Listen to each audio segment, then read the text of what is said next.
Hello students, welcome to easy math for JEE. I am Ujjwal Kaushik, your friend. जो भी students IIT JEE की preparation कर रहे हैं उनके लिए हमारा चैनल बहुत यूजफुल है। तो आज हमारी बोनस क्वेश्चन की सीरीज में हम एनालिसिस करने वाले हैं 29 जनवरी 2025 शिफ्ट 1 की। तो वीडियो शुरू करने से पहले मैं डिस्क्लेमर दे देता हूँ कि बोनस क्वेश्चन से मतलब ये नहीं है कि आप आईआईटी को जाके बोलें कि हमें इन क्वेश्चन के मार्क्स दीजिए, आईआईटी आपकी पिटाई करके भगा देगा। बोनस क्वेश्चन से मतलब है वो सभी इजी या मॉडरेट लेवल के क्वेश्चन कि अगर आपने प्रीवियस क्वेश्चन अच्छे से करे होते तो हम उन क्वेश्चंस को अटेम्प्ट कर सकते थे। तो चलिए बिना टाइम वेस्ट करें अपनी वीडियो की तरफ चलते हैं। और हाँ, इससे पहले मैं आज की 8 शिफ्टों की एनालिसिस अपलोड कर चुका हूँ बोनस क्वेश्चन की, जिसकी प्लेलिस्ट चैनल पे अवेलेबल है, तो प्लीज गो थ्रू दैट। तो चलिए, ये हमने 29 जनवरी की शिफ्ट ले ली है, तो यहाँ से कलर ले लेते हैं। चलिए, तो मॉर्निंग शिफ्ट है।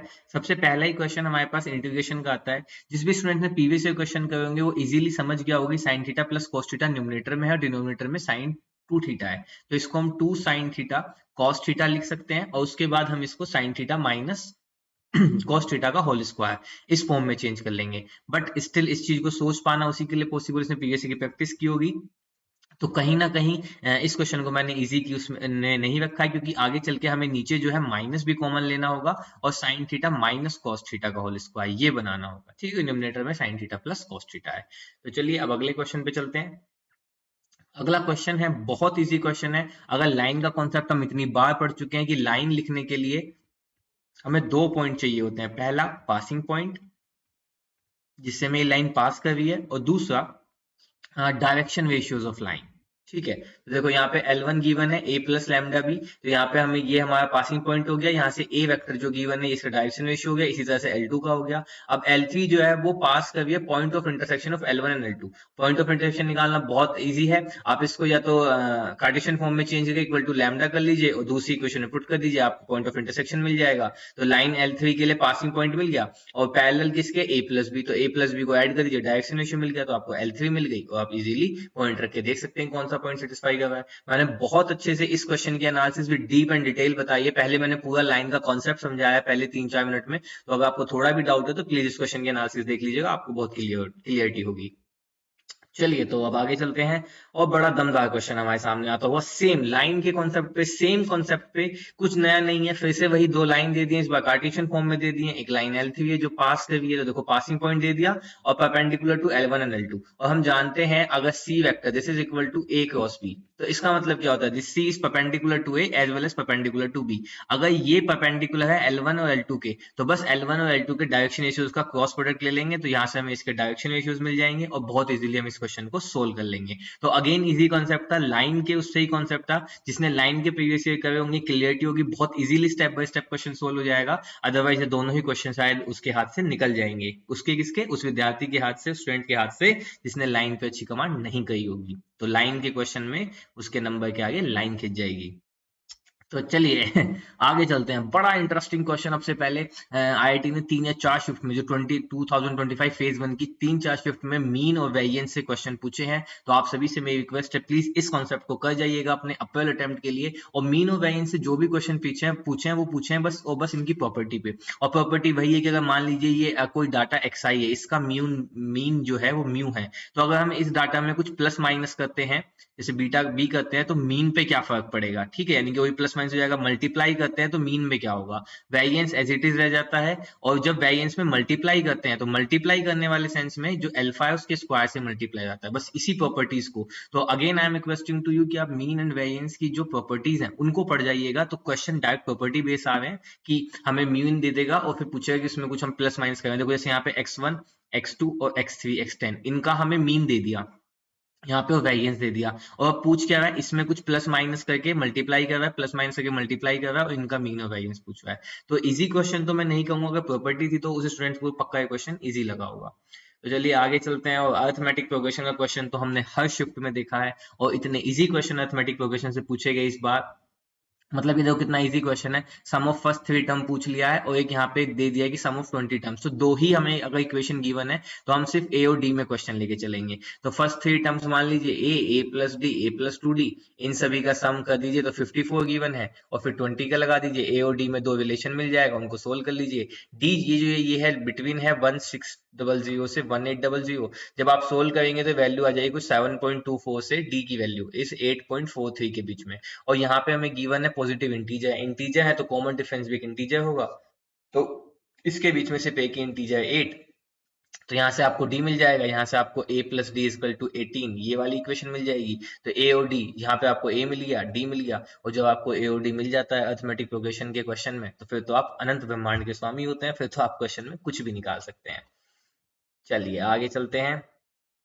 अगेन इजी क्वेश्चन आया, बट मैंने इजी की कैटेगरी में इसलिए नहीं रखा क्योंकि यहाँ पे थोड़ा सा कैलकुलेशन अच्छी थी। मतलब पर्सनली मेरा मन है इसको इजी कैटेगरी में रखने का, बट फिर वही होता है हर क्वेश्चन को इजी इजी कह दिया जाएगा। तो कहीं ना कहीं मेरा मोटो ये नहीं है कि आपको वीडियो देख के लगी मतलब बहुत बायस वीडियो बनाई गई थी या अननेसेसरी एक वीडियो बना दी गई है कुछ भी इजी इजी बोल के, नहीं। जो प्रैक्टिकली जितना मुझे लगता है, देखो हर किसी स्टूडेंट्स का मैं हर वीडियो में बोलता हूँ डिफिकल्टी लेवल, क्वेश्चन को डील करने का लेवल, प्रैक्टिस लेवल डिफरेंट होता है। बट ये जो मैं आपको एनालिसिस देता हूँ, this is just a reference की एक एवरेज बच्चे जिसने 1-1.5 साल तैयारी की है उसको क्वेश्चन इजी लगा होगा या नहीं लगा होगा। बट अगेन इसको आप रेफरेंस पॉइंट मान के अपने हिसाब से भी क्वेश्चन को इजी और हार्ड की कैटेगरी में डिफरेंशिएट कर सकते हैं, ठीक है। अगर आपको क्वेश्चन इजी लग रहा है तो बहुत अच्छी बात है, आप अप्रिशिएट कीजिए खुद को कि हाँ ठीक है आपकी इस क्वेश्चन पे भी कमांड थी, ठीक है। बट मेरे से शिकायत मत कीजिए कि आपने क्वेश्चन नंबर 6 को जो है इजी या हार्ड की कैटेगरी में क्यों रखा है क्यों नहीं रखा। चलिए, तो ये क्वेश्चन इजी था, इसको आप इधर ले आइए, तो ये आपका सी क्रॉस बी हो जाएगा, इसको पलट के लिख दीजिए, तो यहाँ से आपका A plus B cross C हो जाएगा। अगर in this is equal to zero तो इसका मतलब ये कैसे कोलिनियर है। दूसरा इनका डॉट करेंगे तो ए का बी के साथ डॉट यहाँ से मिल जाएगा, सी का बी के साथ डॉट और सी का सी के साथ डॉट, तो ये मोड सी स्क्वायर हो जाएगा, यही हमें निकालना है। और सी का बी के साथ और ए का बी के साथ, तो इसमें से हम कॉमन ले लेंगे तो ए प्लस बी आ जाएगा और डॉट सी के साथ, तो बहुत इजीली क्वेश्चन हो जाएगा। बट फिर भी मैंने इसको इजी कैटेगरी में नहीं रखा है। अगेन क्वेश्चन नंबर 7 है। क्वेश्चन नंबर 7 हल्का सा इंटरेस्टिंग क्वेश्चन था, थोड़ा सा सोचने वाला क्वेश्चन था, और जिसको ये स्ट्राइक कर जाए उसके लिए क्वेश्चन इजी था। बट ऐसा पॉसिबल नहीं होता कि एग्जाम में बैठ के इतना सब दिमाग चल पाए, ठीक है। क्वेश्चन बहुत इजी था, देखो यहाँ पे k+3 नीचे था, तो कुछ ना कुछ ये तो शो होता है कि ऊपर क्यूबिक है, तो शायद मुझे k+3 एज अ फैक्टर मिल जाए, ताकि तभी तो मैं इसको थोड़ा कैंसिल कर पाऊं, अदरवाइज कोई पॉसिबिलिटीज नहीं है। और यहाँ पे सब प्लस हैं, तो यानी कि जो k की अगर मैं रूट निकालने की कोशिश करूं हिट एंड ट्रायल से, सबसे पहला मैं k इक्वल टू -1 से शुरू करूंगा। उसके लिए रीजन ये है क्योंकि यहाँ पे सब जगह प्लस है, अगर प्लस वैल्यू लूंगा तो कभी कैंसिल होगा ही नहीं। जैसे ही मैं -1 लूंगा, ये हो जाएगा -1 +6 -11 +5, तो यहाँ पे ये हो जाएगा 6 5 11 और ये हो जाएगा -12, तो एक की कमी रह गई। बस यही करना था कि यहाँ पे फिर आपको +1 और -1 कर दीजिए, ये पूरा का पूरा आपका 6 बन जाएगा और ये फिर 16 हो जाएगा। ये x+1 इसका एक फैक्टर बन जाएगा। जब आप रिमेनिंग क्वाड्रेटिक देखेंगे तो वो k+2 और k+3 करके आ जाएगी, तो ये फैक्टोरियल ओपन होके सब कैंसिल हो जाएगा और फिर इजीली ये बन जाएगी टेलीस्कोपिक। बट यहाँ पे ध्यान देने वाली बात ये होगी कि ये टेलीस्कोपिक जो बनेगी, आई थिंक ये 1/k -1/k+3 फैक्टोरियल ये बनेगी। तो ये इमीडिएट कॉन्जिक्यूटिव ना होके 2-3 टर्म्स के बाद से कैंसिल होनी शुरू होगी। बट टेलीस्कोपिक का क्वेश्चन था, अच्छा क्वेश्चन था, तो इसको इजी कैटेगरी में नहीं रखते। बट हाँ, जिसको सिर्फ इतनी चीज हिट कर देगी +1, यानी कि मैं इसको 6 बना के 5 को और -1 कर देता हूँ, उसके बाद तो ये क्वेश्चन कुछ भी नहीं है, सिर्फ यूं यूं यूं सोल्व होने वाला क्वेश्चन है फिर तो ये। चलिए आगे चलते हैं। बहुत अच्छा क्वेश्चन पूछा, बहुत इंटरेस्टिंग क्वेश्चन पूछा। नंबर ऑफ सॉल्यूशन पूछे गए, ठीक है, कुछ भी नहीं है। देखो ये जो x है ना, ये 1/√x, देखो ये 9/x को 9/√x लिख लो, ये 9/√x हो गया +2, और 1/√x को हमें साफ साफ t दिख रहा है, तो ये कितना हो जाएगा 9t² -90 +2, बन गई क्वाड्रेटिक। ऐसे ये भी क्वाड्रेटिक बन जाएगी, सोल्व कर, तो बहुत इजी क्वाड्रेटिक बननी थी, मतलब विद इन सेकंड सोल्व होने वाला क्वेश्चन था। चलिए आगे चलते हैं। आगे क्वेश्चन आया, बहुत इंटरेस्टिंग क्वेश्चन, बहुत अच्छा क्वेश्चन लगा जो मुझे आईआईटी की तरफ से। 2 parabolas have the same focus, भाई बहुत बढ़िया। यहाँ पे ये आपका 4-3 फोकस है, एक बार उसकी डायरेक्ट्रिक्स जो है वो y एक्सिस है, एक दूसरा पैराबोला उसकी डायरेक्ट्रिक्स x एक्सिस है, फोकस सेम है, ये आपस में कहीं एक दूसरे को इंटरसेक्ट करेंगे, तो ये ए बी जो है ये डिस्टेंस बताना था। बहुत अच्छा क्वेश्चन है, मैंने इसकी बहुत अच्छी एनालिसिस बताई है, प्लीज गो थ्रू दैट, और बिल्कुल बेसिक से बताइए कि अगर आपको बस एक स्टैंडर्ड फॉर्म ये पता है ना y², ये कभी मेरा ओरिजिन से ही पास नहीं करता, ये अगर पता है ना बस आपको y² = 4x, बस उसके बाद कुछ भी सोचने की जरूरत नहीं है, सब कुछ हम इसी के थ्रू इसको कनेक्ट करके समझ लेंगे। बहुत अच्छे सोल्यूशन मैंने इसका दिया है, प्लीज गो थ्रू दैट। चलिए आगे चलते हैं। बड़ा इंटरेस्टिंग क्वेश्चन यहाँ पे आया, सर्कल दे दिया है, ओरिजिन से बनता हुआ एक लाइन दे दी है, ये जहां जहां पे इंटरसेक्ट कर रही है ये ए बी है, एक और लाइन है जो इसके मिड पॉइंट से क्रॉस कर रही है और यहाँ पे परपेंडिकुलर बनाई है, इनसे बनने वाले क्वाड्रिलेटरल का एरिया। बहुत अच्छा क्वेश्चन, अगर आप इस क्वेश्चन में फंस गए ए बी की लेंथ निकालने में तो आप क्वेश्चन को कभी भी अप्रोच नहीं कर पाएंगे, तो मैं इसको इजी कैटेगरी में तो इसलिए नहीं रखूंगा। अगेन यहाँ से क्वेश्चन, और जब जब ऐसे क्वेश्चन आए तो मतलब मेरे को लगता है आप आंख बंद करके भगवान का शुक्रिया अदा कीजिए कि आपकी शिफ्ट में चलो कुछ तो क्वेश्चन आया है। बहुत इजी दिख रहा है। अगर हम कोई भी ऑपरेशन परफॉर्म कर देंगे तो यहाँ से साइन स्क्वायर कैंसिल, ये कैंसिल, ये कैंसिल, इसी तरह से इससे ये कैंसिल, ये कैंसिल, ये कैंसिल, तो एक बहुत इजी सा डिटर्मिनेंट बन जाएगा। एफ को आप ओपन कर लो, कुछ ऐसी आ जाएगा शायद मेरे हिसाब से 4 + 2 sin 2x या 4x, मतलब एग्जैक्ट नहीं पता, बट कुछ ऐसी ही चीज आएगी, ठीक है। अब उसमें आप पता है साइन वैल्यू क्या होती है, साइन हमेशा -1 से 1 के बीच होता है। मान लो यही था तो 2 चाहिए तो 2 से मल्टीप्लाई कर दो, और फिर 4 चाहिए तो फिर 4 ऐड कर दो, बस मिल गया मिनिमम मैक्सिमम, उसका स्क्वायर 4 पावर 4 सब्ट्रैक्ट कर दो। तो बहुत इजी क्वेश्चन था। तो अगेन ऐसा क्वेश्चन तो डेफिनेटली हर किसी को करके आना चाहिए। ठीक है, चलिए आगे चलते हैं। 12वां क्वेश्चन, इससे पहले सेम आईआईटी ने एक क्वेश्चन पूछा जहाँ पे E1 और E2 अगेन दोनों, एक कॉन्जुगेट और एक सॉरी, एक वर्टिकल और एक हॉरिजॉन्टल, दोनों इलिप्स को लेके आईआईटी ने क्वेश्चन बनाया। एक आपको हॉरिजॉन्टल इलिप्स दे दिया, एक आपको वर्टिकल इलिप्स दे दिया, और बोल रहा है जहां इंटरसेक्ट कर रहे हैं यहाँ पे जो एक क्वाड्रिलेटरल बन रहा है इसका एरिया बताओ। बहुत अच्छा क्वेश्चन है। मैंने इसकी इतनी अच्छी एक्सप्लेनेशन आपको दी कि अगर आप एक बार समझ लेंगे ना फिर आप कभी भी कंफ्यूज नहीं होंगे कि हॉरिजॉन्टल और वर्टिकल ये दोनों पैराबोला जब साथ में आए या सिर्फ वर्टिकल पैराबोला है तो हम किसको ए लें किसको बी लें। बहुत अच्छा क्वेश्चन मुझे लगा, तो इसलिए मैं इसको इजी कैटेगरी में रखा। कुछ नहीं करना है, सिर्फ यहाँ पे लेंथ ऑफ लेटर सेक्टम का फॉर्मूला लगा देना है, डिस्टेंस बिटवीन फोकी का फॉर्मूला लगा देना है। उसके बाद आपको ये सारे पॉइंट्स मिल जाएंगे, एक ये रेक्टेंगल बन जाएगा और इजीली निकल जाएगा। ठीक है, चलिए आगे चलते हैं। इक्विवेलेंस से क्वेश्चन है। जब क्वेश्चन इस तरह का है कि कितने एलिमेंट्स मिनिमम ऐड करें या मैक्सिमम ऐड करें कि क्वेश्चन कि हमारा इक्विवेलेंस रिलेशन बन जाए, वो थोड़े टफ होते हैं क्योंकि वहां पे हमें केसेस बनाने होते हैं। बट ये बहुत इजी क्वेश्चन था। सिर्फ इस प्रॉपर्टी को आप जानते हैं, sec square X minus ten square this is equal to 1 होता है। ठीक है, तो जैसे ही आप y की जगह x करेंगे तो x रिलेटेड टू x हो जाएगा। ये बहुत इजीली आपका रिफ्लेक्सिव हो गया। अब यहाँ पे सेक स्क्वायर एक्स को टेन की टर्म में तोड़ दीजिए, ठीक है, और फिर इसको tan को सेक की उसकी सेक की टर्म में तोड़ दीजिए, फिर इन दोनों को ले लीजिए तो y रिलेटेड टू x आ जाएगा, और इसी तरह से ट्रांजिटिव भी आ जाएगा। तो ये इक्विवेलेंस रिलेशन है, बहुत इजी क्वेश्चन है और बहुत आसानी से हो भी जाएगा। आगे चलते हैं। यहाँ पे क्वेश्चन इजी है, 3 ही केस बनेंगे, बट अगेन केस बनाने वाला क्वेश्चन है तो मैं ऐसे क्वेश्चन को इजी नहीं कहता हूँ। ठीक है, केस एग्जाम में बैठ के बनाना अपने आप में एक बहुत चैलेंजिंग होता है, क्योंकि अगर हम घर पे बैठ के किसी क्वेश्चन को सोल्व करें, केसेस को सोल्व करें, तो हमारे पास टाइम की कोई बाउंडेशन नहीं है, हमारे पास कोई वो एग्जाम प्रेशर नहीं है, तो हम बहुत इजीली स्टेप बाय स्टेप बहुत धीरे धीरे सोच के बना सकते हैं। बट एग्जाम में इट्स लिटिल बिट टफ। बहुत सिंपल क्वेश्चन है। Z minus Z not is equal to R circle को रिप्रेजेंट करता है जहां पे ये सेंटर होता है और ये रेडियस होता है। दो सेंटर सर्कल बन जाएंगे आपके, और पूछ रहा है मिनिमम बिटवीन Z1 Z2, यानी कि Z1 Z2 के बीच की मिनिमम डिस्टेंस। तो यहाँ से सेंटर ले लीजिए। तो हमें पता है जब भी मिनिमम जो होता है अलोंग द नॉर्मल लाई करता है हमेशा, जब भी दो कर्व के बीच हम मिनिमम निकालते हैं, और नॉर्मल जो है वो सर्कल के सेंटर से पास करती है। तो बस इसकी रेडियस 1 है, इसकी 2 है, तो यहाँ से C1 और C2 के बीच का डिस्टेंस निकाल लो तो ये 7 आ जाएगा, खत्म। मतलब ये पूरा 10 आ जाएगा, ये 1 है ये 2 है तो ये 7, और यही मिनिमम होगा तो 7 आंसर हो जाएगा इसका। अच्छा क्वेश्चन था।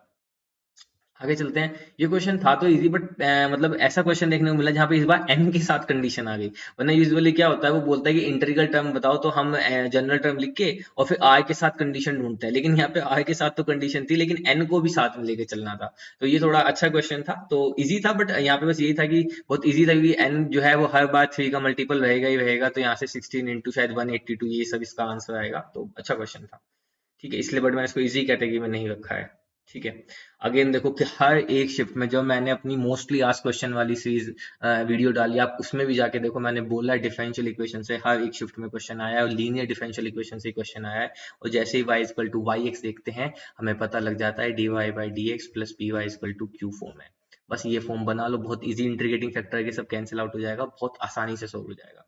वहीं अगर x equal to X of Y होता तो फिर लीनियर दूसरे वाली बनती, dx बाई dy वाली बनती। चलिए आगे चलते हैं।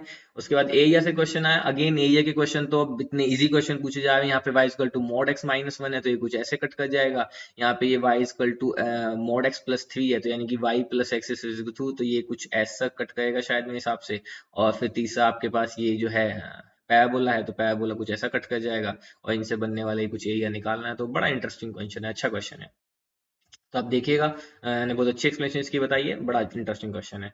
उसके बाद चलते हैं अगेन, 3 लाइन से बनने वाला एक ट्राइंगल दे दिया, तीनों लाइन है तो इनके इंटरसेक्शन पॉइंट से एबीसी निकाल लो। यहाँ पे सेंट्रोइड है, ये लाइन के रिस्पेक्ट में इसकी इमेज निकालनी है, और एक पॉइंट हमें गिवन हो, यहाँ पे लाइन गिवन हो, तो उसकी इमेज का फॉर्मूला हम जानते हैं, लगा दो, सिंपल है, निकल जाएगा।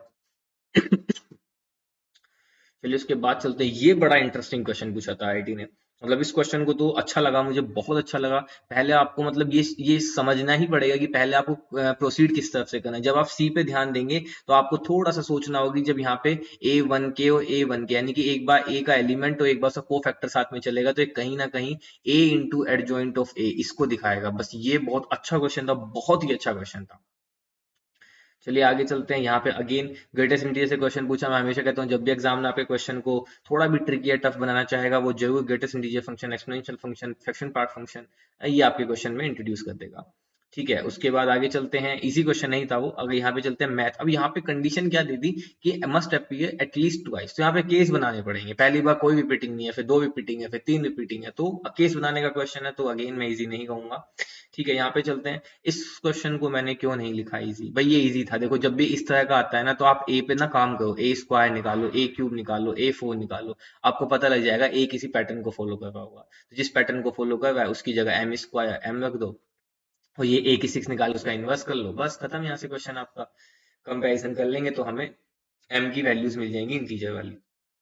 ठीक है, अगेन यहाँ पे क्वेश्चन था, बहुत बढ़िया क्वेश्चन था। यहाँ पे जो इंटीग्रेट किया वो लैम्डा की टर्म में करवाया, और जल्दबाजी में हम क्या करेंगे कि हम हमेशा आदत होती है F of lambda X is equal to D X देखने, इंटू डी एक्स देखने की, और लैम्डा को तो हम मोस्टली कांस्टेंट ही लेके चल रहे हैं। तो कई बार हम क्या गलती कर रहे हैं यहाँ पे इस क्वेश्चन को देखते ही कि इस डी लैम्डा को ना पढ़ के जल्दबाजी में डी एक्स कर रहे हैं और फिर लेके चल रहे हैं। तो अच्छा क्वेश्चन था, बहुत अच्छा क्वेश्चन था।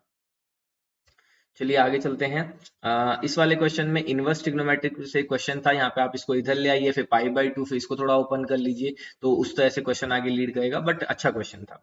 तो चलिए हम देखते हैं आज हमारे कितने क्वेश्चन निकले इस शिफ्ट से, जबकि कितने क्वेश्चन इजी तो मैंने छोड़ दिए, 11। ठीक है, तो एक एनालिसिस देखे हम फिर से। क्वेश्चन नंबर 26 तो हमारे काम का ही नहीं है, आंख बंद कर लीजिए अपनी, 26 की तरफ मत देखिए। ठीक है, क्योंकि हमारे आए हैं 25 क्वेश्चन थे, जिसमें से आज की शिफ्ट में भी हमारे लगभग 11 क्वेश्चन निकल पा रहे हैं कि जो हमने अगर PYQ अच्छे से करे होते तो हम बहुत इजीली उसको डील कर जाते। और एक बात और मैं आपसे कहना चाहूंगा, जो मोस्टली आज क्वेश्चन की सीरीज है उसमें डिफरेंशियल इक्वेशन पे जरूर ध्यान दीजिए। और आज की इसको मैं कंक्लूड करते हुए कहूंगा कि मीन एंड वेरिएंस, ठीक है, ये आप जरूर पढ़ लीजिए। इनका क्या पढ़ना है, इनकी प्रॉपर्टीज पढ़नी है कि अगर मान लीजिए कोई डेटा xi है, उसका मीन म्यू है, तो डेटा में जब मैं कुछ ऐड या सब्ट्रैक्ट करता हूँ तो मीन पे क्या फर्क पड़ता है, वेरिएंस पे क्या फर्क पड़ता है। डेटा में कुछ मल्टीप्लाई करता हूँ तो मीन पे क्या फर्क पड़ता है, वेरिएंस पे क्या फर्क पड़ता है। क्योंकि 4 शिफ्टों में मैं देख चुका हूँ जिसमें से 3 शिफ्टों में सिर्फ प्रॉपर्टी से ही क्वेश्चन सोल्व हो सकता था। तो आई होप ये वीडियो आपके लिए यूजफुल रही होगी। बाकी आपका एग्जाम बहुत क्लोज है, अगर आप थोड़ा भी परेशान है, टेंशन में है, तो कोई दिक्कत नहीं, आप नीचे कमेंट कीजिए। अपनी जो भी दिक्कत है, परेशानी है, वो मुझसे साझा कीजिए। अगर मेरे बस में हो पाया तो मैं आपकी परेशानी को जरूर सुलझाने की कोशिश करूंगा, अपने महत्तम मतलब अपने बिल्कुल मैक्सिमम एनर्जी पे जाके। और बाकी खुश रहिए, मस्त रहिए, पेपर है, बढ़िया होगा। आपने मेहनत की है, खुद पे विश्वास रखिए, अपनी मेहनत पे विश्वास रखिए, और प्रभु की इच्छा पे विश्वास रखिए। तो thank you very much, good night.